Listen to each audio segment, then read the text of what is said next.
Mia Mortels presents Hiding the Cheater's Son, written by Valerie. Maaari mo ba akong samahan sa buhay na walang hanggan, Anne? Nais mo bang maging asawa ko? Brian! Napahikbi si Anne habang nakatitig sa nobyong nakaluhod at may hawak na singsing. Oo, handa akong makasama ka habang buhay. Pagbabalik tanaw ni Anne sa araw na iyon na siyang ikalawa sa pinakamasayang araw sa buhay niya. Dahil ang una ay ang araw ng kasal nila, nangyari 3 taon nang nakararaan. Si Brian ay nobyo niya mula pa noong college. Ang relasyon nila ay nagsimula sa pagiging magkaibigan. Mabait at napakamaasikaso ng lalaki, kung kaya sigurado na si Anne na ito ang nais niyang makasama hanggang sa huli. Lunch mo! Nakangiting iniabot ni Anne ang lunchbox sa asawa. Naku, ito talagang gusto ko. Magandang asawa at masarap na baon. Pambobola nito at kinintala ng halik ang kanyang labi. Tawagan mo lang ako kung may kailangan ka. Paalam pa nito. 3 taon na silang mag-asawa at hindi maitatanggi ni Anne na ang buhay nila ay halos perpekto na.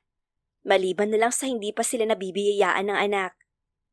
Ilang check-ups at subok na rin ang ginawa nila, pero sadyang hindi pa ipinagkakaloob ng tadhana na bigyan sila ng anak. Kahit na ganon ay hindi pa rin sila nawawalan ng pag-asa. Nagpapasalamat si Anne at hindi nagsasawa ang asawa niya sa kanya, at lubos na mahal siya nito. Hello, Brian? Pagtawag ni Anne sa asawa gamit ang cellphone isang gabi. Mag-aalas 11 na ng gabi, ngunit hindi pa rin nakakauwi si Brian. Namatay na lang bigla ang tawag at mas binalot siya ng kaba dahil sa pag-aalala. Sa loob ng 3 taon na pagiging mag-asawa nila, ay ngayon lang ginabi ng lubusan si Brian. At yun din ang kauna-unahang pagkakataon na hindi sumagot sa tawag ang lalaki. Nang makarinig ng pamilyar na paghinto ng sasakyan sa labas ng bahay, ay kumaripas agad ng takbo si Anne. Nakahinga siya ng maluwag nang makitang sasakyan iyon ni Brian. Ginabi ka yata. Salubong niya rito at nag-aalala nang makita ang mukha ng lalaki. Halatang pagod ito at mukhang wala sa mood. Nakapag-dinner ka na ba? Nagluto ako. Kung gusto mo iinitin ko ang ulam. Wag na. Malamig na tugon ng lalaki bago siya nilampasan. Napakurap siya at nagulat dahil sa inasta ni Brian. Sinundan niya ito at hindi napigilan na tanungin. Ano bang nangyari sa opisina niyo? May nakaaway ka ba? At saka, bakit ngayon ka lang dumating? Hindi ba'y alas 9 ka umuuwi at dito mo na lang sa bahay ipinagpapatuloy ang trabaho mo? Manahimik ka na nga muna. Pasigaw na putol ng lalaki sa kanya. Natameme siya at parang naiiyak. Sa buong pagsasama nila simula college, ay ngayon lang siya sinigawan ng lalaki. Naghuramentado ang puso niya sa nerbiyos. Lalo na nung pumasok sa banyo ang asawa at halos pabalibag na sinarado nito ang pinto. Kinabukasan na inaakala niyang huhupan na ang init ng ulo nito, pero nagkamali siya. Brian, ang baon mo, baka makalimutan mo. Paalala niya rito. May lunch meeting ako. Sagot nito nang hindi man lang siya binabalingan ng tingin. Di ba ay gusto mong magbaon kahit may lunch meeting ka para makatipid? Sa gusto kong kumain sa labas ngayon eh. Bakit? Masama ba yun? Pasinghal nitong sagot bago tumalikod na at lumabas ng bahay. Napaawang ang mga labi niya kasabay ng pagkurot ng puso niya sa inaasta ng asawa. Parang hindi si Brian ang kanyang kaharap. Hello, Albert? Pagtawag ni Anne sa kaibigan at katrabaho ni Brian.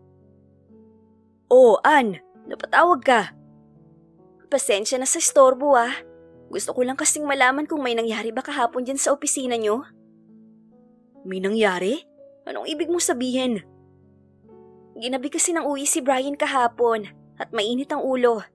Kahit bago siya umalis ngayon ay galit siya. Ha? May pagtatakang tanong ni Albert. Natahimik ito ng ilang segundo bago nagsalita muli. Mukhang maganda nga ang gising ni paring Brian ngayon eh. Nasa pantry siya ngayon at nakikipagkatuwaan sa iba naming mga katrabaho. Teka, anong oras ba siya dumating kagabi? Mga 11:00. Talaga? Alas 7 pa lang lumabas na siya ng opisina eh. Nagsalubong ang mga kilay ni Ann sa nalaman. Kung alas 7 ay dapat alas 8 pa lang ay dumating na agad si Brian kagabi. May iba ba siyang pinuntahan? Dinner meeting o baka may pablowot ang katrabaho ninyo? Wala naman. Oh, paring Brian, ano ang atin? Mabilis na ipinatay ni Ann ang tawag na mapagtantong kaharap ni Albert ang kanyang asawa. Hindi niya maintindihan kung bakit kinakailangan niyang ibaba ang tawag. Para siyang spy o pulis kung makapag-imbestiga.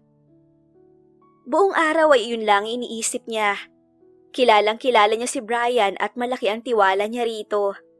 Sigurado siyang hindi magagawa ni Brian na lokohin siya. Baka binisita niya lang sina Mama kagabi.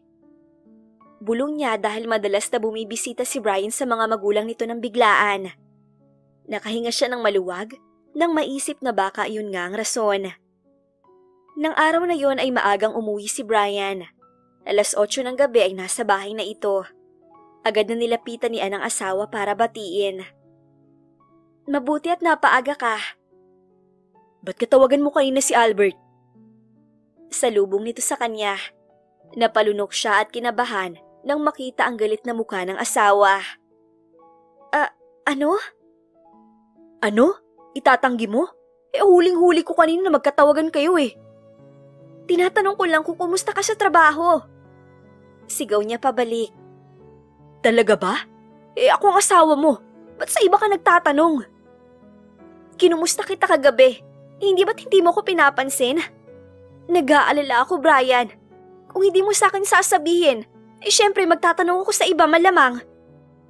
Napahilamos ang lalaki at ginulo ang sariling buhok. Mukha itong problemado at pagod. O baka naman inapagtanto mo na, siya dapat ang sinagot mo at hindi ako. Bakit? Nagsisisi ka na kung pinakasalan mo? Halos hindi na maipinta ang mukha ni Ann sa sobrang pagkalito. Hindi niya maintindihan kung saan napupulot ni Brian ang mga salita na lumalabas mula sa bibig nito. Si Albert ay schoolmate rin nila noong college at sumubok na ligawan siya. Ngunit nabastad lang ito dahil mas pinili niya si Brian. Napakawalang kwenta naman ang pinag-aawayan natin, Brian. Kung ayaw mo umuusisa ako sa mga katrabaho mo, di sagutin mo ako pag tinatanong kita. Oo na, oo na. Anito saka nagmura bago pumasok ng bahay. Laglagan pa nga niya nang marinig sa kauna-unahang pagkakataon na magmura si Brian. Parang di makabasag pinggan ng asawa niya. Kahit kailan na hindi ito nagalit o tumaas man lang ang boses, ganun ito kabait at kamaunawain, kaya hindi maintindihan ni Ann kung ano ang nagpabago sa lalaki. Naging ganun ang pakikitungo ng lalaki sa kanya hanggang sa nagpaalam ito na aalis para sa isang napakalaking proyekto sa Singapore. Hinatid ni Ann ang asawa sa airport at tanging halik lang sa pisngi ang kanyang natanggap, bago dire-diretsyong pumasok na ito ng naiyan ng hindi lumilingon. Isang linggo na mawawala si Brian, kaya naisipan ni Ann na mag-apply sa isang painting workshop malapit sa subdivision nila. Graduate siya ng kursong Fine Arts at si Brian naman ay Architecture. Ngunit hindi niya nagagamit ang kanyang kurso dahil nakasentro ang buo niyang atensyon sa responsibilidad bilang isang asawa.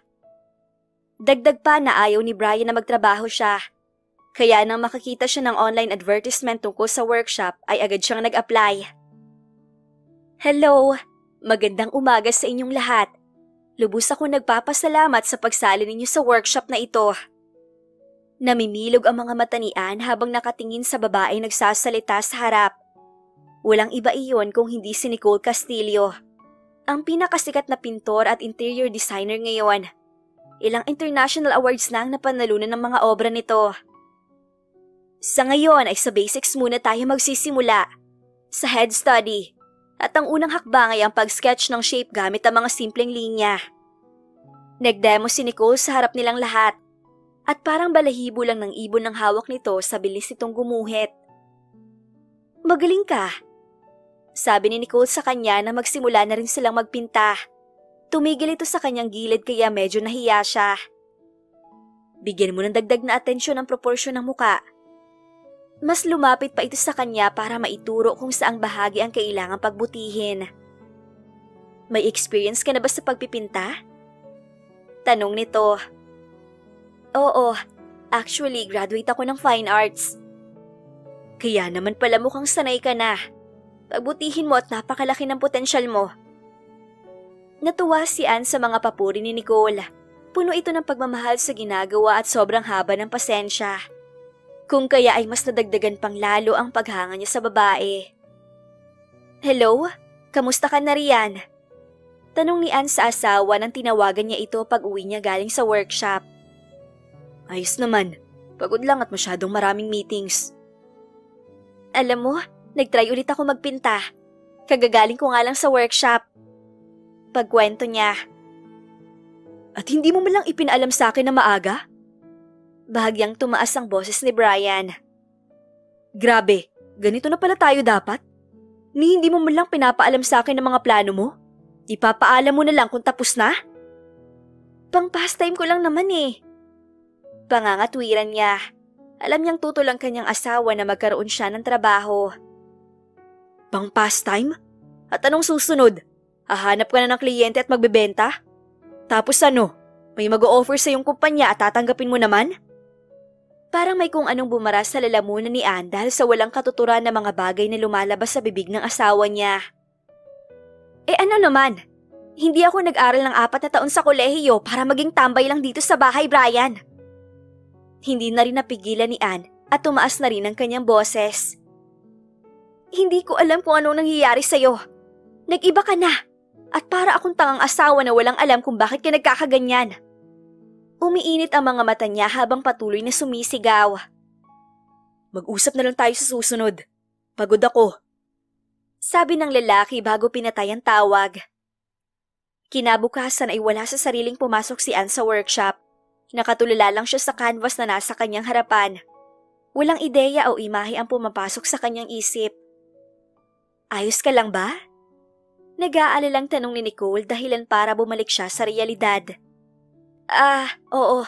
Wala lang kasi akong maisip na landscape. Talaga? Mukhang problemado ka eh. Humilas si Nicole ng upuan at umupo sa tabi niya. Nagkasagutan lang kami ng asawa ko. Ayaw niya kasing bumalik ako sa pagpipinta. Aniya sa kawala sa sariling naghalo ng mga kulay sa hawak na tray. Ano bang trabaho ng asawa mo? Isa siyang architect, kaya nga nagkasundo kami dahil pareho kaming mahilig sa arts. Tipid nang umiti si Anne habang nananatiling nakayuko. Ganun? Dapat nga ay maintindihan ka niya dahil alam niya mismo ang pakiramdam na nagagawa mong ipursu ang talento mo. Sa totoo lang, nung magkaibigan pa lang kami sa college ay nasabi niya sa akin kung gaano siya kainggit sa akin. Baka ngayon ang rason kung bakit ayaw niya magtrabaho ako. Natatakot siyang malamangan ko siya. Napaka-selfish naman ang asawa mo. Naiinis na komento ni Nicole kaya hindi maiwasang matawa ni Anne. Kahit papaano ay gumaan ang kanyang puso dahil may napagsasabihan siya ng kanyang problema. Naiintindihan ko naman siya. Lalaki siya at syempre, sa perspective niya, mahirap ang buhay mag-asawa kung natatakpan ka palagi sa anino ng asawa mo. Noong college kasi sila ay palagi siyang nasa top, kaya graduate siya bilang summa cum laude. Maliban doon ay ilang awards at contest na rin na panalunan niya sa labas ng school. Mas maganda ang buhay mag-asawa kung nagtutulungan kayong makatungtong sa tuktok. Kaya nga kayo naging mag-asawa, di ba? Para maging karamay niyo ang bawat isa sa hirap at ginhawa. Lubos na nagpasalamat siya na nakilala niya si Nicole. Hindi lang ito magaling magturo sa pagpipinta, kundi ay nakagagaan din pagsabihan ng problema. Kinagabihan habang pauwi siya, ay hindi niya inasahan ang pagtawag ng kanyang asawa. Mas nagulat pa siya nang humingi ito ng tawad. Pasensya na, masyadong mainit ang ulo ko dahil sa dami ng ginagawa ko. Huwag kang mag-alala, babawi ako pag uwi ko. Pasensya rin kung tumaas ang boses ko kahapon. Parang nakahinga ng maluwag si Anne dahil nagkaayos na rin sila sa wakas ni Brian. Kailan nga ang uwi mo? Sa susunod na araw yun, di ba? Bukas ako uuwi. Talaga? Gulat na gulat siya at tumawa naman si Brian dahil sa boses niya na halatang hindi makapaniwala. Oo, na-close ng deal kaya yun. Pwede na raw akong umuwi. Kung gano'n ay magluluto ako ng hapunan natin. Teka, ayos lang ba sa'yo na maiimbitahin ako? Kung si Albert yan ay hindi talaga ako. Ngumisi si Anne dahil pinagseselosan pa rin hanggang ngayon ng asawa niya ang dati niyang manliligaw. Hindi. Hulaan mo kung sinong iimbitahin ko. Hindi maitago niya ng excitement na nararamdaman. Kilalang-kilala rin ni Brian si Nicole dahil pareho nilang iniidolo ito. Wala akong maisip eh. Sino ba? Si Nicole Castillo. Malakas na anunsyo niya pero bahagya siyang nagtaka nang tumahimik ang kabilang linya. Hello? Uy, ano na? Masyado ka bang nagulat? Bumungis-ngis si Anne dahil alam niyang hindi maniniwala si Brian sa kanya. Talaga? Si Nicole? Paano?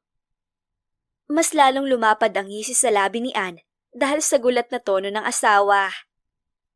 Siya ang instructor namin sa workshop. Naging magkaibigan na rin kami. At gusto kitang ipakilala sa kanya kasi idol natin siya, di ba, nung nasa college tayo? Oo. Sige ba?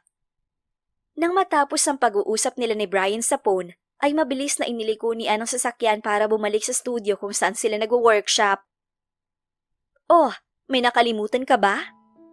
Nagtatakang tanong ni Nicole nang makita siya. Wala, pero gusto sana kitang yayain na mag-dinner bukas.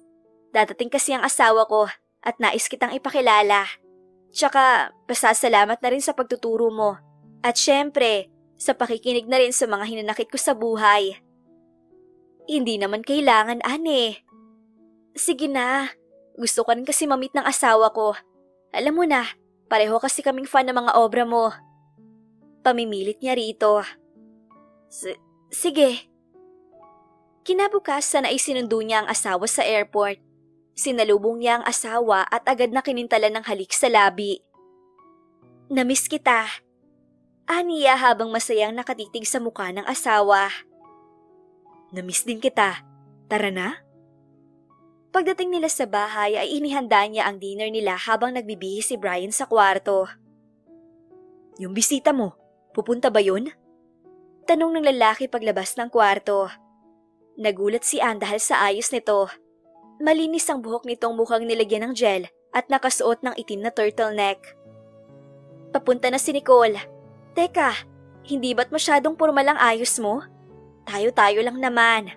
O baka gusto mo magpa-impress sa idol mo? Tukso niya sa asawa at agad itong napayuko sa hiya. Siyempre, sikat yun eh. Para naman magmukha akong presentable kahit ganito lang ako. Sabi nito. Nang gigigil na hinalikan ni Anne ang asawa sa labi. Kahit papaano ay sigurado siya na bumabalik na sa dati ang lalaking pinakasalan niya.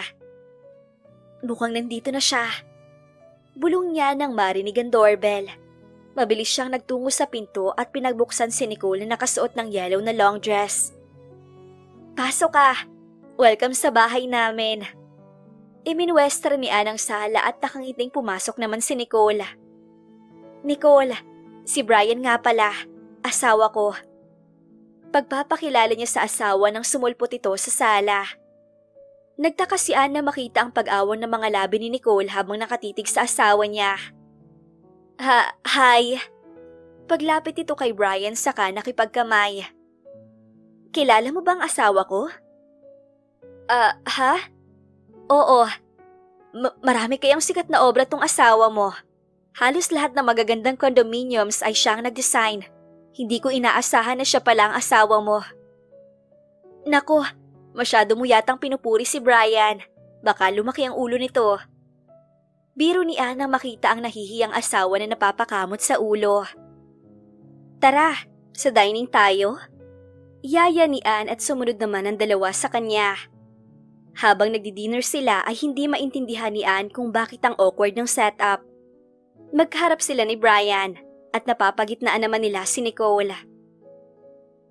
Ano nga palang project na hinahandle mo ngayon? Tanong ni Brian kay Nicole. As of now, yung workshop munang pinagkakaabalahan ko. Ikaw ba?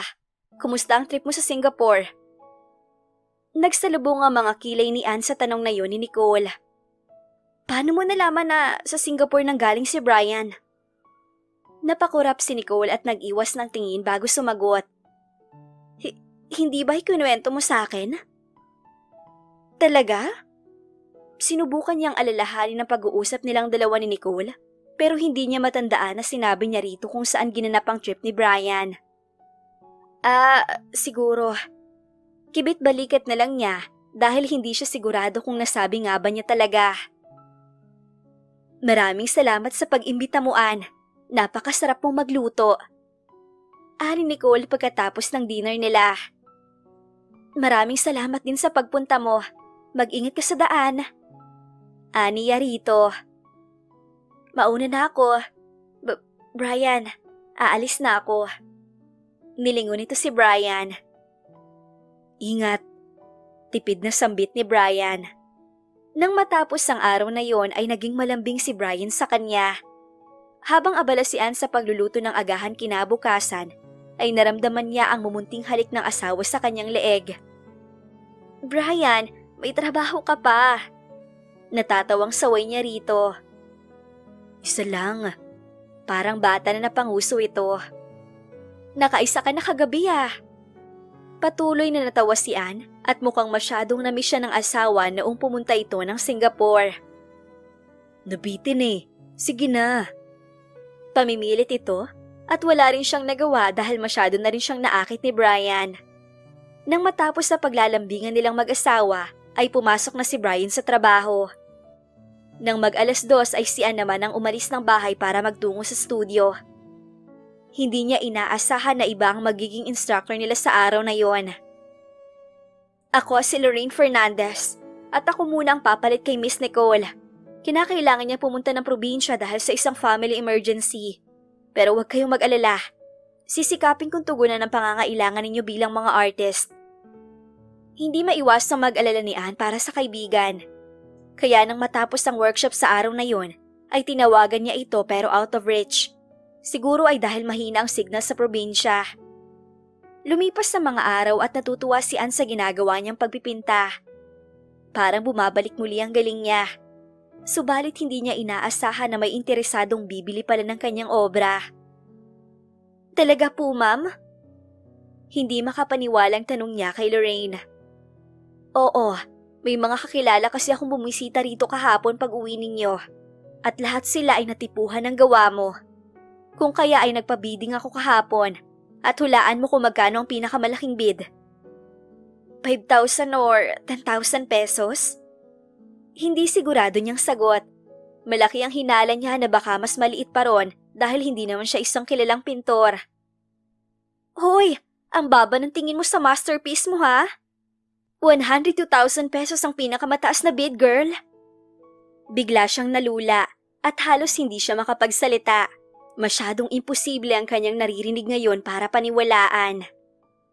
Pero gagawing 120,000 kung matatapos mo raw ngayon. So ano, go ka ba? Oo naman. Halos hindi tumitigil si Anne sa pagpipinta para lang matapos ang painting niya. Mahirap ding burahin ang ngiti sa kanyang labi dahil sa sobrang tuwa. Nang matapos yon ay binigyan siya ni Lorraine ng address kung saan makikipagkita ang buyer. Sa isang cafe na katabi lang mismo ng building kung saan nagtatrabaho si Brian ang lugar na iyon. Maraming salamat po dahil pinakitaan niyo po ng interes ang gawa ko. Nakipagkamay si Anne sa lalaking buyer na nasa 60s na siguro ang edad. Sino ang hindi magkaka-interes dito? Nakakahumaling ang sining at sobrang detalyado. Kung ipagpapatuloy mo ang pagpipinta, ay sigurado akong malayo ang mararating mo. Kaya bibilhin ko ito at baka mas mahal pa to kung maging sikat ka na. Malakas itong tumawa at sobrang nagalak si Anne sa papuri ng matanda. Ito ang bayad ko. Pag-abot ng matanda ng isang makapal na envelope. Maraming salamat po. Tinanggap iyon ni Anne gamit ang dalawang kamay at bahagya pang nakayuko. O siya, mauna na ako. Tumayo na rin siya at sinabayan ng matanda sa paglabas sa cafe. San ba ang punta mo at ihahatid na kita? Pag-aalok nito pero agad na tumanggi siya. Maraming salamat po sa alok pero may dala po akong sasakyan at bibisitahin ko na muna ang asawa ko sa opisina niya. Itinuro niya ang hindi gaanong matayog na building na katabi lang ng cafe. Arkitekto ang asawa mo? Gulat na tanong ng matanda. Nakilala siguro nito ang building na isang sikat na architectural firm. Oo. Si Brian Mahinay ang asawa ko. Tahimik lang itong tumango bago pumasok sa sasakyan. Tinanaw ni Ann ang pag-alis ng matanda bago nagsimulang maglakad papasok sa building. Agad siyang nakilala ng nasa front desk at binati pa siya nito. Tawagan ko po ba si Sir Ma'am? Ipapaalam ko na nandito kayo. Wag na. Nandito ako para sorpresahin siya. Sige, akyat na ako. Excited na umakyat si Ann sa ika-4 na palapag kung nasaan ang opisina ni Brian. Paglabas niya ng elevator ay hindi maalis ang ngiti sa kanyang labi. Hindi na siya makapaghintay na makita ang reaksyon ni Brian kapag sinabi niya kung magkano ang kinita niya sa kauna-unahang painting niya.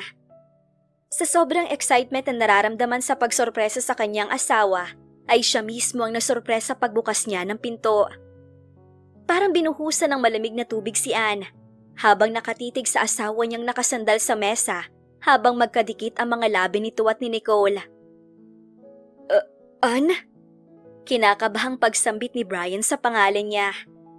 Nang maramdaman niya ang paglapit nito sa kanya, ay agad siyang napaatras at iniiwas ang kanyang braso nang akmang hahawakan siya nito. Huwag mo kong hawakan! Nakakadiri ka! May bahid ng disgusto sa mukha niya at hindi niya mapigilan ang pagtulo ng mga luha. Maghanda ka! Magpa-file ako ng annulment! Aniya bago umalis doon. Dumiretso si Ann sa bahay at nagsimula ng mag-empake ng kanyang mga gamit. Napasinghot siya at nagpunas ng luha nang maramdaman ang pagpasok ni Brian. Ann, mali yung nakita mo. Ano ako? Baliw? Nag-halucinate? Mahal kita, Brian. Pero hindi ako tanga. Sigaw niya at padabog na isinara ang maleta bago akmang lalabas na ng kwarto pero hinarangan siya ng lalaki. Ann, please, magpapaliwanag ako. Huwag naman sanang ganito. Nagsimula nang umiyak si Brian dahilan para hindi na mapigilan ni Ann ang kanyang mga luha sa pag-agos. Hayaan mo muna ako. Kailangan ko ng space, Brian. Bahagya niyang itinulak ang lalaki at nanghihina naman itong napaatras para bigyan siya ng madadaanan. Pumunta si Ann sa bahay ng kanyang mga magulang at napagdesisyon ng pansamantala munang manatili roon. Ikinwento niya sa ama't ina ang nangyari bago siya hinayaan ng mga ito na magmukmok sa kwarto. Tao po? Tao po? Kinabukasan ay 4:00 pa lang na madaling araw ay nagising si Ann nang marinig ang boses ni Brian sa labas ng bahay. Bumangon siya at lumabas ng kwarto. Sumilip siya sa bintana sa sala at namilog ang kanyang mga mata nang makita si Brian na sinapak ng kanyang ama. Dali-dali at kinakabahang lumabas siya para awatin ang ama. Pa! Tama na po! Malakas na sigaw niya bago pumagitna sa dalawang lalaki. Anong tama na? Gago pala tong asawa mo. Kung makapanligaw noon ay halos lumuhod sa harap namin na mama mo. Tapos ganito lang ang gagawin niya? Akmang lalapitan pa sana nito muli ang asawa niya pero inawat na niya. Nandito po ako para humingi ng tawad kay Ann. Alam ko pong galit kayo sa akin pero handa akong itama ang pagkakamali ko. Pagpapakumbaba ng asawa niya. Itama ang mali mo? Galit na tugon ng kanyang ama saka bumaling sa kanya. Nako, hiwalayan mo na yan, Ann. At sinasabi ko sa'yo, hindi ka naging summa cum laude para magpakatanga sa isang lalaki. Napalunok siya at kahit awang-awa na habang nakatitig sa asawa, ay hindi niya maiwasang sumang-ayon sa sinabi ng papa niya. Nagiging malinaw na ang lahat para sa kanya. Bago pa nangyari ang dinner sa bahay ay may affair na sina Nicole at Brian. Yun siguro ang dahilan kung bakit alam ni Nicole na sa Singapore nanggaling si Brian. Umalis ka na muna, Brian. Pakiusap. Sabi niya habang nakatitig ng diretso sa mga mata ng lalaki.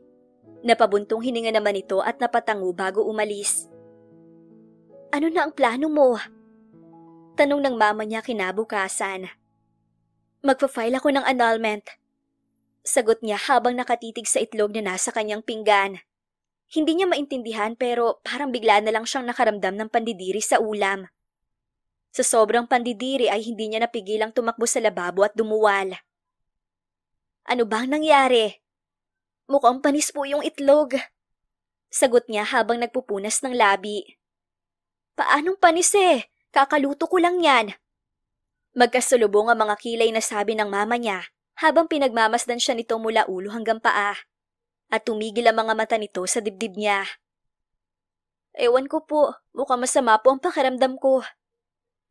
Umupo ka na muna riyan at may bibilhin lang ako.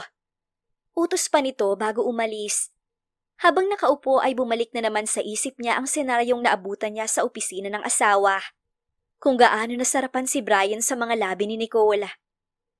Nagmura siya at pinaypaya ng sarili nang magsimula siyang umiyak muli. Naaalala niya ang setup na nangyari sa bahay nila noong dinner. Kung gaano siya katanga para imbitahan ng kabit ni Brian na maghapunan kasama nila.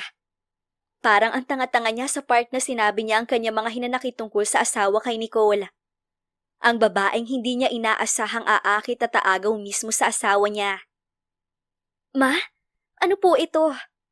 Gulat na tanong ni Anne nang makabalik na ang ina at may dalang dalawang pregnancy test. Subukan mo. Malaki ang hinala ko na buntis ka. Parang imposible naman yata. Subukan mo. Mahigpit na ulit ng mama niya kaya wala na siyang nagawa kung hindi ay sumunod. Nanginginig ang buong kalamnan niya habang nakatitig sa dalawang pregnancy test na positive ang resulta. Napahagulhol siya at napahilamos dahil sa pinaghalong sakit at tuwa. Kung kailan nasa magulong sitwasyon sila, ay saka ibinigay ang matagal na nilang hinihiling. Pwedeng ma-deny ang annulment. Iko-consider din ng korte ang kustudiya at child support na pwedeng magpakomplikado sa proseso. Pagpapaliwanag ng attorney na magtungo siya sa isang law firm ng linggo ring iyon. Kaya hindi maiwasang gumulo palalo ang isip ni Anne. Sigurado siyang hindi papayag si Brian sa annulment, lalo na kapag nalaman itong buntis siya. Paano kung balikan ko na lang si Brian? Mahal na mahal ko pa rin kasi siya at nagkamali lang siya. Sigurado kung magbabago na siya lalo na't magkakaanak na kami. Sabi niya sa ama habang nakahawak sa kanyang tiyan na wala pa namang umbok. Ewan ko sa iyo, Anne. Matanda ka na. Kaya mo nang magdesisyon para sa sarili mo. Pero ito lang ang gusto kong ipaalala sa iyo. Kahit anong problema ang kinakaharap namin ng mama mo, ni isang beses ay hindi ako nagtangkang tumingin sa ibang babae. Si Brian, nagawa nga niya ngayon. Sa tingin mo ay dahil lang may anak na kayo ay magbabago na siya? Gaano ka kasigurado? Kaya mo bang isugal ang kapakanan ng anak ninyo? Natahimik siya at yumuko dahil sa punto ng kanyang ama. Ramdam na ramdam niya kung gaano kinasusuklaman ng papa niya si Brian. Ikaw lang ang tanging anak ko, Anne. Pinalaki kita na puno ng pagmamahal. Ibinigay ang lahat ng gusto mo.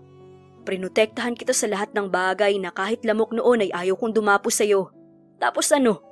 Ituturing ka lang na parang basura ng asawa mo na pwedeng hanapan ng kapalit anumang oras? Iningatan kita, tapos gagaguhin ka lang? Napahikbi siya na maging emosyonal na ang kanyang ama. Ilang mura pa ang pinakawala ng kanyang ama habang umiiyak. Nakukuha ni Anne ang punto nito. At tama ito. Ba't naman siya magsisettle sa mga bagay na hindi niya deserve? Kaya kung gusto mo, pumunta ka ng States sa kapatid ko at doon ka tumira. Itago mo ang anak mo mula kay Brian at tiyak ko mamumuhay ka na mapayapa roon. Kung gano'n ay hindi makikilala ng anak ko ang ama niya? Mas mabuti na yon o mas pipiliin mo na gamitin ni Brian ang anak ninyo para magbalikan kayong dalawa. Anne, maiipit lang ang bata kaya sundin mo ang payo ko. Tago mo ang anak mo mula sa malupit nating mundo. Sinunod ni Anne ang payo ng kanyang ama. Lumipad siya patungong States sa tulong ng kanyang mga kamag-anak doon. 4 na taon na ang lumipas at malayo na ang narating ni Anne sa States. Naging isang interior designer siya ng isang construction firm. Hindi lang basta interior designer, kundi isa sa mga highest paid sa buong Los Angeles. Habang abala si Anne sa trabaho ay napangiti siya nang tumawag ang matalik niyang kaibigan. Ano, hindi ka pa bababa riyan? Naiinip na tanong ni Albert sa kabilang linya at nangingiting napairap naman siya kahit hindi siya nito nakikita. Ano ba kasi ang minamadali mo? May presentation pa ako. Anong minamadali? Birthday kaya ng anak mo ngayon. Baka nakakalimutan mo.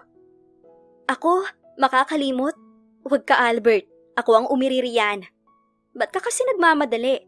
6:00 ko pa susunduin yung kinatita eh. 2:00 pa lang. Napapailing na lang siya dahil kung makaasta si Albert ay parang wala itong trabaho. Anong oras ba ang out mo? Sabay na nating sunduin si Jan. Tukoy nito sa anak niya. 5:00. Sige, ibababa ko na to. Sa labi na lang tayo magkita. Paalam ni Ann bago tinapos ang tawag. Mga 3 buwan matapos makapanganak si Ann ay nag-apply siya sa kumpanya at nagulat siya nang malamang kakalipat lang din ni Albert doon. Ipinaalam niya kay Albert ang lahat ng mga nangyari sa pagitan nila ni Brian. Nagpapasalamat din siya dahil naging karamay niya rin si Albert, lalo na pagdating sa anak niyang si Jan. Si Albert na ang halos tumayong ama ng kanyang anak at minsan ay nakokonsensya na siya dahil hindi makahanap ng love life si Albert. Palagi kasi itong napagkakamalang pamilyadong tao. Sinigurado po namin na ang lahat ng mga materyales ay pumasa sa eco-friendly standards. Ang estimated budget po namin ay $60,000 at ang estimated time po na matapos ay nasa 20 weeks. Pagpapaliwanag ni Ann sa mag-asawang Pinoy na kliyente niya. Nagkatinginan ng mag-asawa at nang tumango ang mga ito ay hindi maiwasang mapangiti ng malapad ni Ann. Sige, maayos na maayos sa amin ang plano mo. Salamat po sa tiwalang ibinigay ninyo para sa project na to. Ifa-finalize ko na lang po ang dokumento ng mga designs at ang schedule permit. Tumayo siya at nakipagkamay sa mga kliyente. Nang nagpaalam na ang mga ito at umalis, ay napabuga ng hangin si Ann. Sa wakas ay tapos na rin ang trabaho niya ngayong araw. Takte! Bulalas niya na makitang 5:42 na. Kumaripas siya ng takbo palabas ng kanyang opisina at sa sobrang pagmamadali ay naunahan niya pa ang kanyang mga kliyente pababa ng hagdan. Oy! Kanina ka pa? Hinihingal at kinakabahan na bati niya kay Albert nang makita niya itong nakasimangot habang naghihintay sa lobby. Hindi. Kakarating ko lang. Mga 1 oras at kalahati na siguro ang nakakalipas. Sarkastiko nitong sagot habang plastic na nakangiti. Ganun ba? Di tara na. Habang nasa biyahe sila patungo sa bahay ng tiya niyang nakatira rin sa Los Angeles, ay nakatabo ng magkabilang tenga ni Ann habang panay reklamo ni Albert kung gaano katagal ang ipinaghintay nito. Mama! Malakas na bati ni Jan at tumatakbong lumapit sa kanya pagpasok niya ng bahay. Ang gwapo naman ng birthday boy ko at ang bango-bango pa. Pinaulanan niya ng halik sa pisngi at leeg ang anak dahilan para mapuno ang bahay ng hagik-hik nito. Bagong ligo ito at mukhang handang-handa na para sa lakad nila. Tita, salamat sa pagbabantay kay Jan. Paalam niya sa tiya niyang matandang dalaga at halos 20 taon nang nakatira sa States. Walang kaso yun, Ann, at hindi naman mahirap bantayan ng gwapong bata na ito. Mahina nitong kinurot sa pisngi si Jan at hinalikan sa noo. O siya, humayo na kayo at mag-celebrate ng birthday ni Jan. Mama, lalaro tayo sa arcade? Tanong ng bata habang patalon-talon ito sa excitement nang makarating na sila sa mall. Oo, ikaw ngayon ang masusunod dahil birthday mo. Naglaro nga sila sa arcade. Parang kinukurot ang puso ni Ann habang pinapanood si Albert na buhat-buhat si Jan habang naglalaro ng basketball. Hindi niya maiwasang mag-isip kung ano kaya ang kinahantungan ng buhay niya kung si Albert ang kanyang sinagot noon. Hindi mangyayari yun. Bulong niya sa sarili at napailing. Niloloko lang niya ang kanyang sarili dahil sigurado siya na si Brian pa rin ang mahal ng puso niya. Kumain sila ng dinner sa paboritong kainan ni Jan. Naglibot-libot sila sa garden ng mall at kumuha ng mga litrato. Nang magsasara ng mall ay dun lang nila napagdesisyonang umuwi. Albert, tawag ni Ann sa lalaki habang nasa biyahe sila pa uwi. Tulog na si Jan sa backseat dahil sa pagod. Bakit? Maraming salamat Sus, maliit na bagay. Mayabang itong napangisi. Malaking bagay kaya ang mga tulong mo. Hindi ka na tuloy nakakahanap ng girlfriend. Pabirong sinuntok niya ang kaibigan sa braso. Masyado raw kasing mataas ang standards ko at out of league ako ng mga kanarito. Malakas na natawa si Anne sa hirit nito. Kaya pinayang gusto ko eh. Yung interior designer. Maganda, mabait, single mom. Pero higit sa lahat, kasal na sa iba. Nawala ang ngiti niya at malungkot na tumitig kay Albert. Albert, alam mo namang… Yeah, oo. Namahal mo pa siya. Wala, sinabi ko lang kung anong nararamdaman ko. Binuhat niya ang anak nang maihatid na sila ni Albert sa apartment building na tinitirhan nila. Albert, nalulungkot na tawag niya sa lalaki pero matamis lang itong umiti. Huwag mo na akong tingnan ng ganyan. Lilipas din to. Kumindat ito bago nagpaalam na at umalis. Hindi niya maiwasang maawa rito. Umakyat muli ito ng ligaw noon sa kanya pero binasted lang muli niya dahil kasal pa rin siya kay Brian at mahal niya pa rin ang asawa. Nang magkita silang muli sa trabaho kinabukasan ay ganoon pa rin ang turing ni Albert sa kanya. Nagpapasalamat siya at walang ilang ugap sa pagitan nilang dalawa. Review ko ang structural plans mo. Kamusta ang timeline ng project? Tanong ni Anne kay Albert nang sabay silang magkape sa pantry. On track naman kami sa 16-week schedule. Anong opinion mo sa layout? Maayos naman ang open concept, pero i-consider din natin ang acoustics. Pwede nating i-incorporate ang sound-absorbing na mga materyales, especially sa master's bedroom. Suhestyon niya. Sige, teka. Tumaas ang kilay ni Anne na dumukot si Albert ng phone. Buong akala niya ay may layout idea itong ipapakita, pero agad siyang sumimangot nang makita ang picture ni Brian sa phone. Sobrang sikat na pala ng asawa mo. Napapailing na komento ni Albert na mukhang naaasar. Isa yun sa mga rason kung bakit ayaw minsan ni Anna maging kapartner si Albert sa mga projects. Kahit lalaki ito ay sobra pa sa bakla kung makasagap ng chismis. Kaya minsan ay kinaklatch na lang nila ang mga gawain. Ano naman? Iniiwas niya ang tingin at humigop ng kape. Uy, hindi biro ang kasikatan ni paring Brian.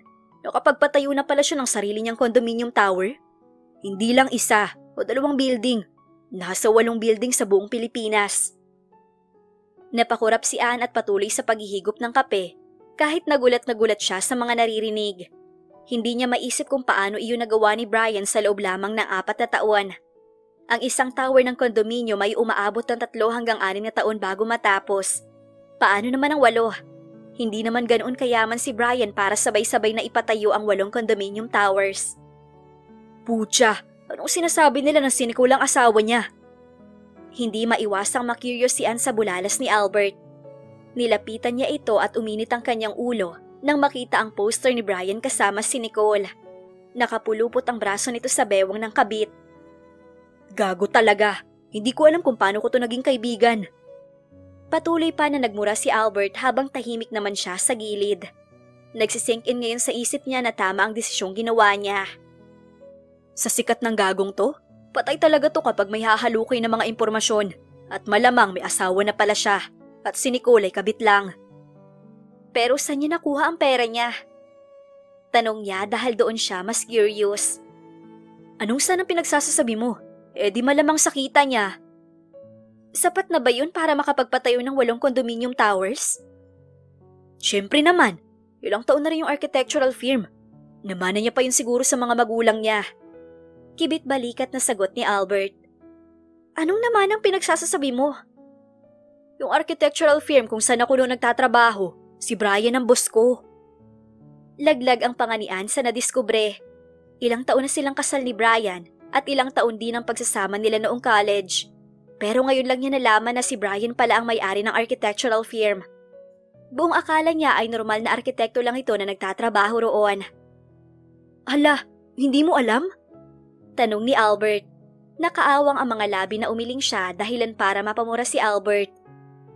Hindi ako nagugulat na kaya niyang magpatayo ng mga towers. Pero ang ikinagugulat ko lang ay kung bakit ngayon lang.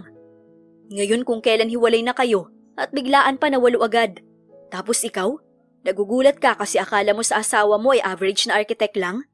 Takte, mas malala ka pala. Hindi alam ni Anne kung ano pa ang mga sekretong tinatago ni Brian mula sa kanya. Parang hindi niya maiwasang kwestiyonin ang pagsasama nila, kung ano pa ang mga posibleng inilihim sa kanya ng lalaki. Good morning, sir. Bati ni Anne sa boss niya. Napatayo pa siya dahil biglaan ang pagbisita nito sa opisina. Isa rin itong Pinoy na nakapag-asawa ng Amerikana. Mas matanda ito ng 10 taon sa kanya at sobrang strikto pagdating sa trabaho.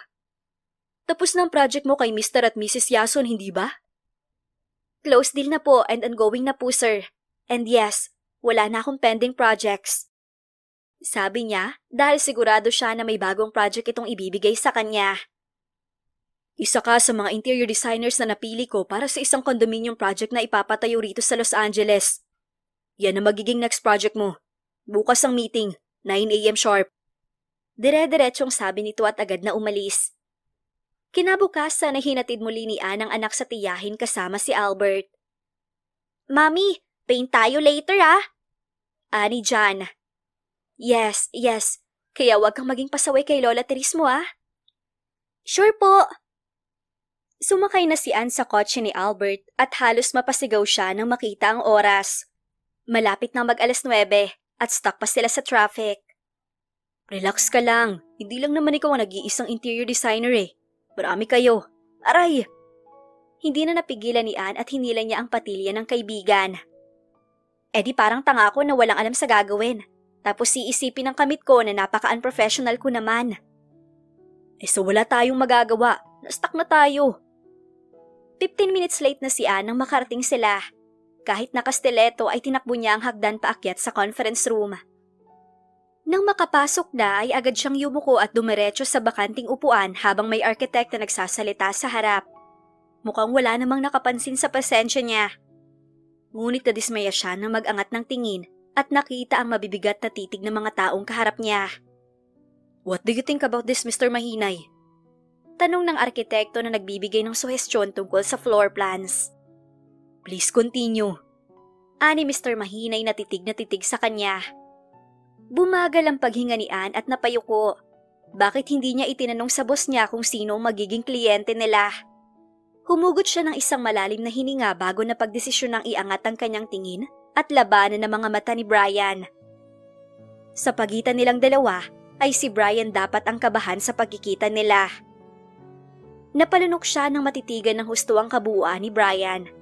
Malayong-malayo ang mukha nito sa poster na ipinakita sa kanya ni Albert. Magulo ang buhok nito at makapal ang balbas. Mukha rin itong walang tulog dahil sa eye bags nitong lantad. Nang may sinabi si Brian na ibinaling niya ang mata sa harap at napaawang ang kanyang mga labi habang nakatingin sa structure ng towers. Nasa 25 floors yon at ang modern structure ay nakadagdag sa skyline ng Los Angeles. Ang exterior niyo na blending ng kristal, aluminum at bato ay nakakamangha. Hindi nakakapagtaka na si Brian ang may gawa. Why don't we ask my wife? Lahat ng mga mata ay napatuon kay Brian. Ann, what do you think? Napasinghap siya at ganoon din ang halos lahat ng nasa loob ng silid. Napalunok siya at imbis na magsimula ng komosyon, ay profesional siyang sumagot. I will choose eco-friendly materials and sustainable furniture for this project. This talented designer here surely know what to do. Sabad naman ang boss niya. The electrical plans are finalized. All you have to do is to coordinate the lighting design. Can you do that? Tanong ng isang arkitekto at sumang-ayon ng mga interior designers na naroon. Nang matapos ang meeting ay dali-daling tumayo si Ann at takmang lalabas na nang harangin siya ni Brian. Hinawakan siya nito sa braso. Tumingin siya sa ibang kasamahan nila sa loob ng conference room pero nagsiiwas ang lahat ng tingin pati na rin ang boss niya. Bago nagmamadaling lumabas sa mga ito, kaya naiwan na lang silang dalawa ni Brian doon. Long time no see. Malamig na sabi nito at hindi niya maiwasang mapaatras dahil sa lapit na mga mukha nila sa isa't isa. Ano ang ginagawa mo rito? Ano sa tingin mo? Mapanghamong tinaasan siya nito ng kilay. Hindi alam ni Ann kung ano ang tamang sagot para sa tanong nito. Naroon ba ito para sa negosyo o para sa kanya? Kung nandito ka para makipaghiwalay, salamat naman. Noon ko pa hinihintayan. Sarkastiko siyang umiti at agad namang nagsalubong ang mga kilay nito. Baliktad yatang nasa isip mo, mahal. Napasinghap si Ann nang marahang ipinulupot ni Brian ang braso nito sa kanyang bewang at inilapit ang mukha nito sa pisngi niya bago bumulong. Nandito ko para angkinin kang muli at sisiguraduhin kong hindi ka na makakapagtago pa. Nagsitayuan ang mga balahibo niya sa katawan at bigla na lang nilamig sa bantang iyon ni Brian. Umatras na ang lalaki at ipinasok ang magkabilang kamay sa loob ng bulsa. Dahil late ka kanina, sasabihin ko lang sa iyo ang main style dapat ng interior. 3 bagay lang aalalahanin mo. Modern, sleek at minimalist. Walang kaemo-emosyon itong sabi bago siya iniwan sa loob ng conference room. Pagtapos ng trabaho ay sinundo nila ni Albert si John sa kanyang tiyahin. Mami, laro tayo sa park! Pangungulit ni John habang nasa biyahe sila pauwi. Hindi ba'y magpipinta tayo? Aniya. Namilog ang mga mata ng bata at natuwa nang maalala ang usapan nila kanina. An, totoo ba ang usap-usapan? Biglang tanong ni Albert. Alam niya ang ibig nitong sabihin.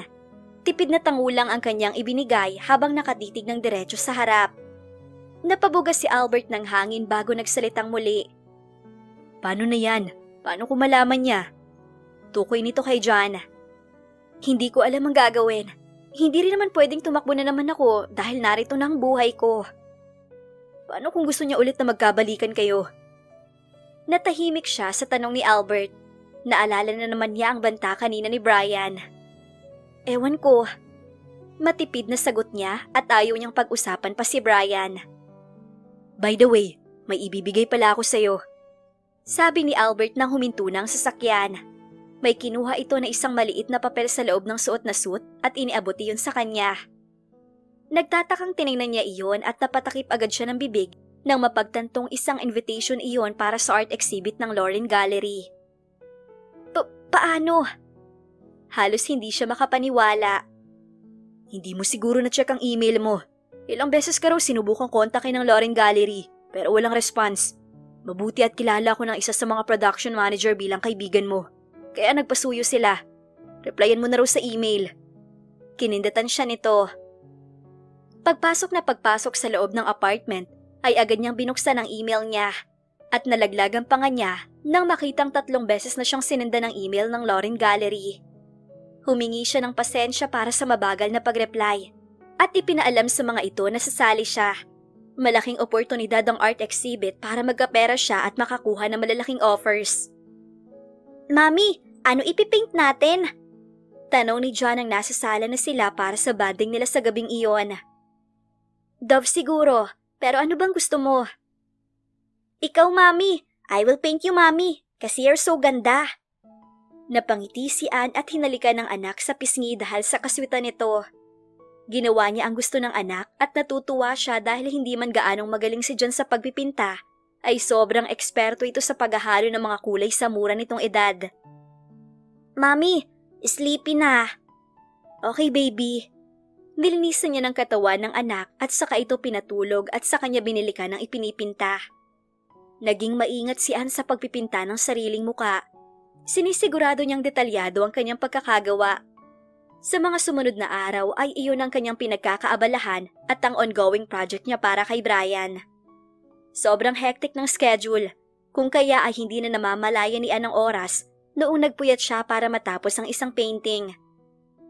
Dali-dali siyang nagbihis at nag-half-bath lang nang makitang mag-aalas 7 na ng umaga. Unang beses na nangyari na pumasok siya sa opisina na walang tulog o idlip man lang. May meeting pa man din siya kasama si Brian.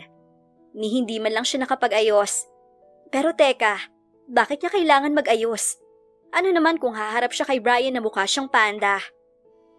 Bago siya umakyat ay bumili muna siya ng kape dahil sigurado siyang kakailanganin niya ng energy para sa araw na iyon. Pagdating sa conference room ay napabugas siya ng hangin at nakahinga ng maluwag dahil napaaga ang dating niya. Habang naghihintay sa ibang attendees sa meeting, ay napamura siya nang mapansin ng pintura sa sikot braso niya. Natuyo na iyon kaya mahirap nang alisin. Good morning, sir. Walang kagana-ganang bati niya kay Brian nang dumating na ito kasama ang team at ang ibang mga interior designers. Nasa 4 silang interior designers at nang magsimula ng mag-present ang isa ay hindi niya maiwasang kabahan. Hindi niya maiwasang sumulyap sa gawin ni Brian at nakita niya itong pinaglalaroan ng lapis sa kamay habang nakatitig sa mesa. Mukha itong bored, kaya naging kumpiyansa siya dahil mukhang masyadong maraming iniisip ang lalaki para pagtuunan pa siya ng pansin. Dahil sa modern, slick at minimalist ang preferred concept niyo, Na-consider ko ang neutral palette, minimalist na mga furniture, at floor-to-ceiling windows para ma-emphasize ang city views. Dahil narinig ko na ang Unhaven skyline ay modern oasis sa kalangitan ng general team. Lahat sila sa silid ay Filipino, kaya hindi na siya nangimi na gamitin ang wikang Tagalog sa presentation niya. Sa kalagitnaan ng pagsasalita niya ay hindi niya maiwasang tumigil at mapalunok nang mapansin ng mga titig ni Brian. Nakasandal ito sa kinauupuan at nakakrus sa mga braso, habang diretso ang mga mata nito sa kanya. Ma-optimize rin natin ang storage through hidden compartments at custom-made closet systems. Napalinok si Ann at bumaba ang tingin sa sahig nang sa wakas ay natapos na siyang mag-present.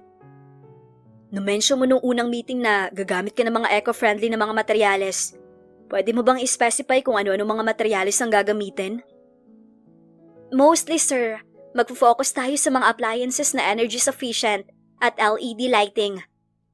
Sagot niya nang hindi pa rin nag-aangat ng tingin. Magkano ang budget at gaano katagal bago matapos ang lahat? Around $4 million at nasa 20 months ang estimated time na matapos. Anong nasa siko mo, Mrs. Mahinay? Imbes ay tanong ni Brian. Nanigas siya sa kanyang kinatatayuan dahil sa pangalang ginamit ni Brian sa pagtawag sa kanya. Nang makabawi ay dahan-dahan niyang itinago ang kanyang siko sa likod. Pintura po, sir. Nagpipinta ka pa rin? Tanong ni Brian sa kanya sa malambing na tono. Oo. Sagot niya at nang iangat niya ang kanyang mga mata ay napatungo ito na parang aprobado ang presentation niya. Mukhang nakahanap na tayo ng signature design ng tower. Congratulations, Mrs. Mahinay. Anunsyo nito. Nang matapos ang meeting ay nakipagkamay si Ann sa board, pero nang makita ang paglapit ni Brian sa kanya ay mabilis na siyang lumabas. Makalipas ang 2 araw ay inulan ng papuri si Ann sa araw ng exhibit. Halos lahat ng tao ay napapatigil sa mga paintings niya at sa dami ng interesado ay napilitan ng gallery na ilagay ang mga yun sa auction. First come first serve sana, pero dinumog yun ng mga tao kaya hindi na masiguro kung sino ang nauna. Congratulations! Bati ni Albert sa kanya at inabutan siya nito ng glass ng champagne. Maraming salamat sa lahat. Yan ka na naman. Actually, manghihingi sana ako ng komisyon. Alam mo na, gipit ako. Biro nito. Natawa siya at saka napailing. Ang benta sa Dreamscape, sa'yo na. Tukoy ni Ann sa isang painting niya. Hoy, huwag ka magbiro ng ganyan. Ani Albert, napangiti siya sa reaksyon nito. Umabot lang naman ng $100,000 ang presyo niyon na kung i-convert sa piso ay umaabot ng 5 milyon. Kapag yan sineryoso ko. Oo nga. Bilyonaryo na ako. Natawa siya nang tumalon-talon na si Albert sa sobrang tuwa at tumakbo agad ito sa auction room. Naisipan niya na ibigay ang pera kay Albert dahil sobra-sobra na ang perang natatanggap niya. Isa pa ay ano ba yon kumpara sa pagtutyaga ni Albert sa kanilang mag-ina. Nang hindi pa rin nakababalik si Brian ay napagdesisyonan ni Ann na puntahan ang isang painting niya. Ang painting na ipinagawa ni John sa kanya. Ang painting na yon ay ang pinakamalaki. Yun ang nag-iisang painting niya na may pulang bakod na ang ibig sabihin ay not for sale. How much? Napaangat ng tingin si Ann nang may nagtanong sa tabi niya. Napaawang ang kanyang mga labi nang makita si Brian na nakasuot ng suit at nakapamulsa habang diretso ang tingin sa painting. Hindi for sale yan. Talaga? Di hihingin ko na lang. Kaya nga hindi ko ibebenta dahil akin lang yan. Giit niya. Sa'yo na pala ako? Biglang hirit nito pero imbis na kiligin ay nagsalubong ang mga kilay ni Ann. Hindi maintindihan ang ibig sabihin nito. Ba't ako nandyan? Turo nito sa painting. Napalunok siya nang mapagtanto kung ano ang ibig sabihin ni Brian. Ipininta kasi niya ang sarili na ipininta ang mukha ni John sa canvas. Kalahati lang ang mukha ni John kaya hindi malalaman na bata ito. At dahil magkamukha ang mag-ama, ay hindi nakapagtatakang iniisip ngayon ni Brian na ito ang nasa painting. Bakit? Muling tanong ng lalaki nang hindi siya kumibo. Ann. Tawag ni Brian sa pangalan niya. Mabilis siyang napaatras nang maramdaman ang kamay ng lalaki sa braso niya. Bumalik ka na sa akin, please. Bulong nitong tila nagmamakaawa. Wala na akong babalikan sa'yo. No, meron pa. Buong-buo ako, Ann. Para sa'yo. Talaga? Hindi ba kami hati ni Nicole? Sarkastikong tanong niya sa lalaki. Ang nakita mo noon, isang pagkakamali lang yun. Masyado akong pagod sa trabaho at sabik akong magkaanak. Pero ngayon, wala na akong pakialam. Ikaw lang, Ann. Ikaw lang ang kailangan ko. Nabasag ang boses ng lalaki at hindi maiwasang mapayuko ni Ann nang maramdaman ang sariling mga luha na nangingilid. Ayaw ko na.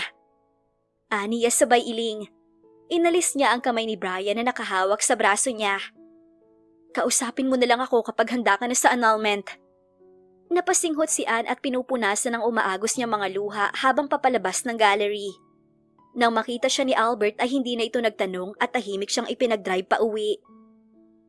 Pagdating niya sa apartment ay nalaglag ang panga niya nang makitang nauna na roon si Brian at kausap ang kanilang anak.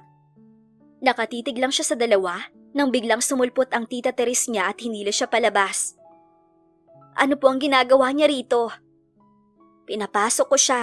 Alam kong siya ang ama ni John at naikwento sa akin ng papa mo ang mga nangyari. Hindi man sa pinapangunahan kita, pero naaawa ako kay John. Nagsimula na itong maging emosyonal.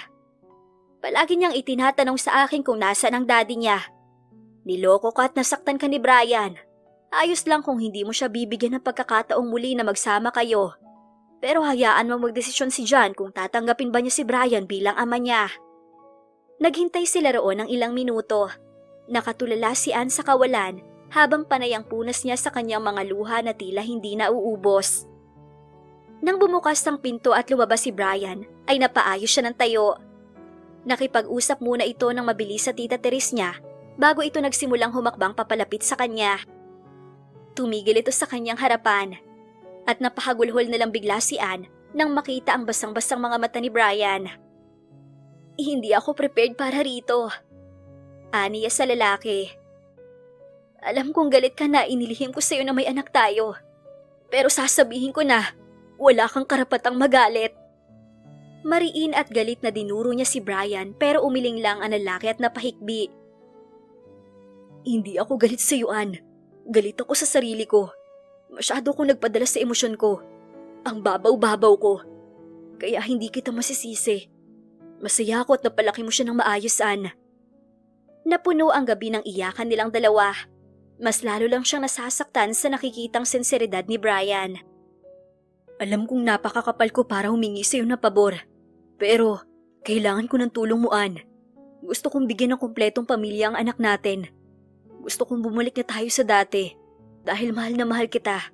Kahit ilang taon na ang nakalipas. Napakagat siya ng labi at agad na umiling sa pabor na hinihingi ni Brian sa kanya.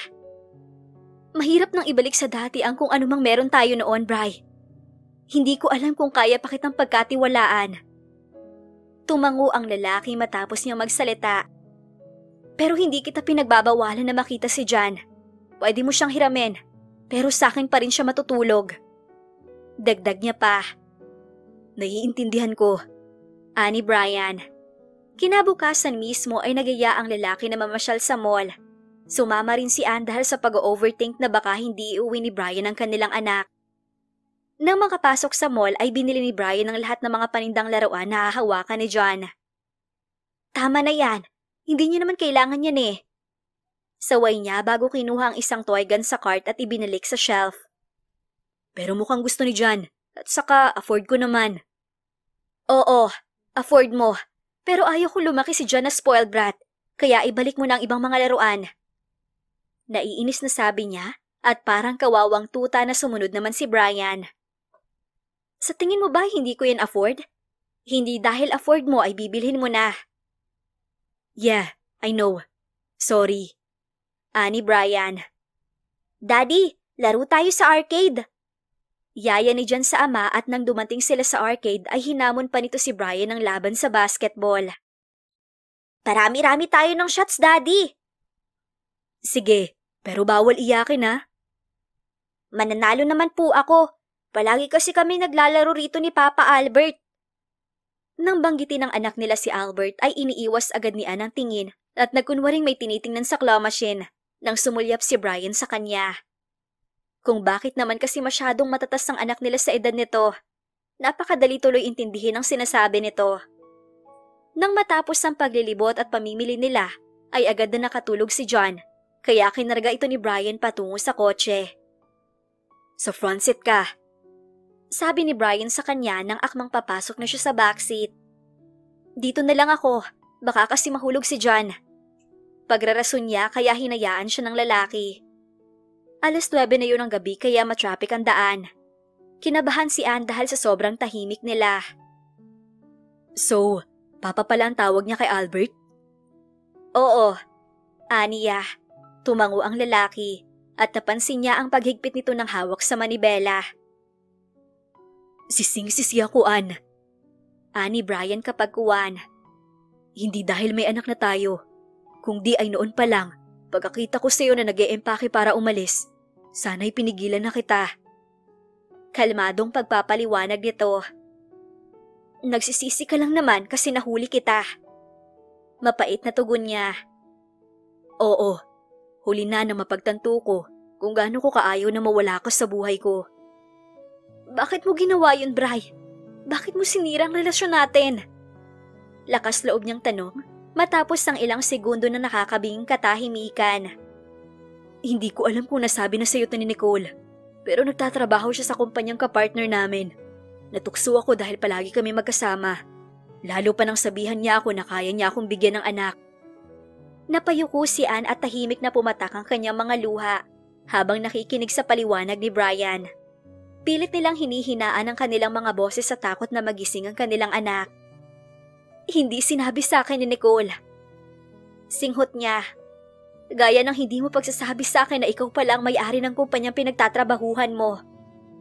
Sa akin ipinamanaan, pero ang tito ang nagpapatakbo. Ipapaalam ko naman sa iyo kapag ako nang ilalagay nila sa CEO position. Tumango siya. Sa parte na yon ay naiintindihan niya. So, kung nagkaanak kayo ni Nicole, hihiwalayan mo ako? Mapanghamong tanong niya. Hindi mangyayari yon dahil sigurado kung hindi kami magkakaanak. Pagdampi ng mga labi namin ay nakaramdam agad ako ng guilt. Noong araw na makita mo kami, yun ang unang beses na may physical na nangyari sa amin, pero umiwas pa ako. So, hindi kayo nagsama sa loob ng 4 na taon? Nagkikita lang kami sa trabaho at yun lang. Kung mag-uusap man kami, tungkol lang sa trabaho ang pinag-uusapan namin.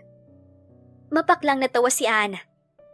Kaya pala sa poster kung makahawa ka sa bewang ni Nicole ay para kayong mag-asawa. Never na nag-release ng kumpanya ng poster na may mukha ko.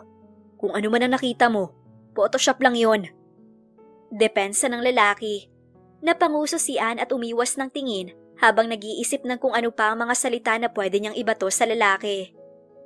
Hindi ko na nakilala ang sarili ko sa mga nakalipas na taon.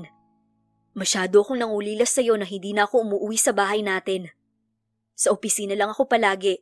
Walang tulog o ligo. Kaya sa pangungulila ko ay nabuo ko ang Anne Haven skyline. Gusto kong dumami ang towers ko sa bawat bansa at kontinente. Dahil nagbabakas sakali ako na uuwi ka na muli sa akin. Parang sasabog ang puso ni Anne habang pinipigilan ang sarili na mapahagulhol dahil ayaw niyang magising ang anak niyang payapang natutulog. Kaya Anne, please. Humikbi si Brian pero sinisikap din itong huwag lakasan ng boses. Umuwi ka na. Umuwi na kayo sa akin. Makalipas ang 1 buwan ay nakuha na muli ni Brian ang oo ni Anne. At sa hindi nila inaasahan ay agad na nagbunga iyon ng isang babaeng anak na pinangalanan nilang Chin. Matapos ang 3 taon nilang pagsasama sa States, ay napagdesisyon na nilang bumisita sa Pilipinas. Hoy! Puko ni Anne sa asawa nang makita itong nakatulala habang nasa loob sila ng eroplano. Kinakabahan ako. Pag-amin nito. Hindi ka nga kinabahan nung paulit-ulit kang bumabalik sa bahay para kulitin si Papa kung nasaan ako. Iba kasi ngayon. Siyempre, magugulat sila dahil hindi lang tayo nagkabalikan. Nagkaanak pa tayo ulit. Hindi kasi ipinaalam ni Anne sa mga magulang niya ang sitwasyon. Hindi na rin sila nagkakausap dahil masyadong busy rin ang kanyang mga magulang sa negosyo sa Pilipinas na rice milling. Bukod pa ang time difference ng Pilipinas sa Amerika. Anne! Bulalas ng kanyang ama nang makita siya nito pagkabukas ng gate. "Papa!" Mangiyak-ngiyak na niyakap ni Ann ang ama. Ngunit hindi pa siya nito sinusuklian ng yakap nang bigla itong kumawala at nataranta siya nang labitan nito si Brian. "Anong ginagawa niya dito? Teka, sinundan ka nito sa States?" "Papa!" Pigil ni Ann ang kwelyuhan ng papa niya si Brian. Natigil lang ang gulo nang malakas na umiyak ang bunso nilang si Chin. "Ba't away mo, daddy ko?" Hikbi nito at galit na nakatitig sa lolo. Ann?" Halos hindi makapagsalita ang papa niya habang nakatitig kay Chin. "Anak mo?" "Opo." Sagot niya at kinarga ang anak. "Chin, meet your lolo." Inilapit niya ang anak sa lolo nito pero isiniksik lang nito ang ulo sa leeg niya. "Ayaw ko! Ayaw niya si daddy!" Namilog ang mga mata ng papa niya at nataranta, kaya napilitan nitong makipag-ayos kay Brian. "May anak na naman pala kayo at mahal niyo naman ang isa't isa, di ayos na tayo. Baby girl, okay na kami ng daddy mo. Okay na rin tayo ah." Nang nakasimangot pa rin si Chin ay nagtawanan sila ni Brian. Mukhang ang papa naman niya ang susuyo. Nang pumasok na sila sa bahay, ay ipinaghanda sila ng mama niya ng pananghalian. Nangingilid ang mga luha niya habang pinapanood ang asawa at ama niya na maayos na nag-uusap habang kumakain. Hindi siya nagsisisi na binigyan niya si Brian ng pangalawang pagkakataon. Lalo ng pagkakataong ibinigay niya sa sarili na matutong magtiwala at magmahal muli sa parehong tao. Ang importante sa kanya sa puntong iyon ay hindi sinasayang ni Brian ang pangalawang pagkakataon na ibinigay niya rito. The end. Kung nagustuhan ninyo ang aming istorya, huwag kalimutan na mag-like at subscribe. Salamat sa pakikinig. Mag-iingat po tayong palagi at naway lagi tayong pagpalain. Hanggang sa susunod!